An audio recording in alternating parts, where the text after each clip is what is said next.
घेतल्यानंतर मतदारसंघात आल्यानंतर खूप आनंद आहे आणि अजूनही मला विश्वास बसत नाहीये की मी मंत्री झालेली आहे, कारण की आधीपासून कधी डोक्यात घेऊन मी कधी चालली नव्हती. आधीपासून खासदारपर्यंत ठीक आहे की खासदार म्हणून मी एवढे वर्ष काम केलेलं आहे आणि ह्यावेळेस पण काही तशी अपेक्षा नव्हती, पण पक्षाच्या लोकांनी आदरणीय मोदी साहेबांनी आणि जनतेच्या आशीर्वादामुळे मंत्रिपद मला मिळालेलं आहे आणि नक्कीच लोकांच्या कार्यकर्त्यांच्या अपेक्षा माझ्याकडनं वाढलेल्याच असतील आणि मी सुद्धा 2-3 दिवसापासून तेच विचार करते आहे की जबाबदारी आता वाढलेली आहे मतदारसंघाला घेऊन आणि आता फक्त मतदारसंघ पुरता नाही तर पूर्ण राज्यासाठी काम करायचं आहे, देशासाठी काम करायचं आहे. चॅलेंजेस खूप नवीन आहे, कारण की एक खासदार म्हणून काम करणं आणि मंत्री म्हणून काम करणं याच्यातही खूप जमीन आसमानचा फरक आहे, कारण की 2 दिवसापासून मी सगळी डिपार्टमेंटची माहिती घेते आहे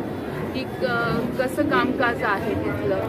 यूथ अफेअर आहे आज जवळपास आपली देशाची जर आपण यूथच्या संदर्भामध्ये जर टक्केवारी बघितली तर जवळपास 50% वरती आज आपल्या देशामध्ये यूथ आहे. ह्या यूथसाठी कसं आपल्याला चांगलं काम करता येईल की जेणेकरून आपल्या देशातला जो युवा आहे तो देशाच्या कार्यासाठी किंवा देशाच्या हितासाठी काही चांगलं सोशली काम करू शकतो किंवा पुढे येऊ शकतो. त्याच्यानंतर स्पोर्ट्स आहे जो खूप महत्त्वाचा विषय आहे. आपण बघतोय की आपल्या देशामध्ये पण आता चांगले खेळाडू आता पुढे येऊ लागलेले आहे.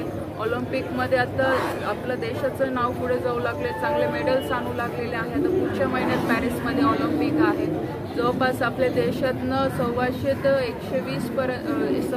ते 120 10पर्यंत प्लेयरसुद्धा यावेळेस जाणार आहे.